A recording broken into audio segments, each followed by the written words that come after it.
pivot, big hands, and he was a guy that really could pass the ball at that time, and we always felt very proud.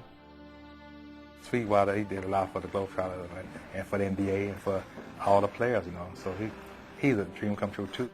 And Sweet was sitting back. He was so happy. He didn't say, "Man, I'm so happy. I don't have to run up and down that road, you know, ride first class, and I don't have to ride in that bus anymore." Sweet was so happy. He said, "Wow." He said, "Wow." Nat Clifton drops it in to put his team ahead. Probably those two wins over the Lakers in 48 and 49 were the final wedge for the NBA to integrate. I mean, when your best team gets beaten 2 years in a row by the Harlem Globetrotters, who many people just considered clowns, a show team, it's time to integrate. It had a transformative impact because it said that if you were an African-American kid playing, that you didn't have any ceiling for your ability, that you could play with the best in the world. A lot of the things that the Globetrotters did are now part of the everyday game of basketball. No-look pass, guys flying through the air with the greatest of ease. Alley-oop pass, you know, guys throwing the ball down. Oh, baby! Breaking into the NBA and breaking that color barrier was an impact. It was a big impact to the game, and a variety of guys came in a period of 2 or 3 years and changed basketball forever. I think the skill was one thing. And they began to look at black players no longer as just black basketball players, but people that could generate money and people who could generate interest. I think the reality of excellence being more important than color and winning being more important than color began to hit some of the more knowledgeable and aware business leaders. In my opinion, the NBA owes us a debt of gratitude. Because if it doesn't be for the Globetrotters, there probably would be an NBA today, but not in the way they know it. Clifton was joined in the NBA by Earl Lloyd and Chuck Cooper. Bob Branham passes to Cooper, and Cooper buckets a nifty left-handed hook. Each of whom had played briefly with the Globetrotters, yet none of them received a recognition on par with Jackie Robinson, the man responsible for breaking the color line in baseball. They're not well enough known. They are amongst the basketball family, they're known, and amongst some historians.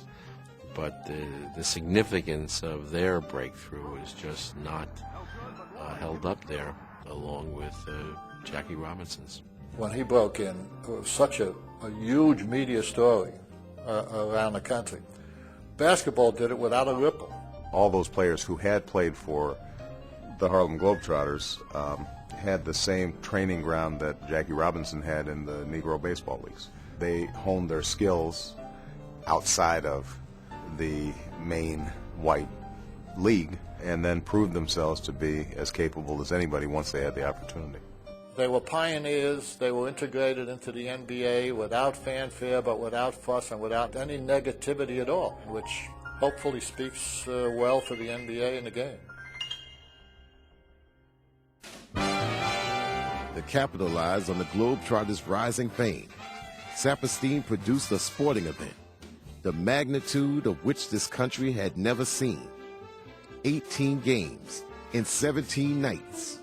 He called it the World Series of Basketball. The Harlem Globetrotters versus the College All-Stars. I think it was the most audacious sports promotion that probably ever been done in history up until that point. If you think about in 1950 that you have 18 straight games between an all-black team and an all-white team, that was unheard of at that time. The Trotters and the United States All-Stars, headed by Tony Lavelli of Yale. Even though they were staying in separate hotels, that airplane that they were traveling on and that court that they were playing on night after night may have been the most integrated place in America. And the people came out and were entertained. In the games I played, there were no negative connotations, and the bigots didn't get to do their thing. It wasn't a venue for it because the Globetrotters, I think, had already socially softened the minds of the moderates and maybe even the rednecks. Their approach was so non-offensive.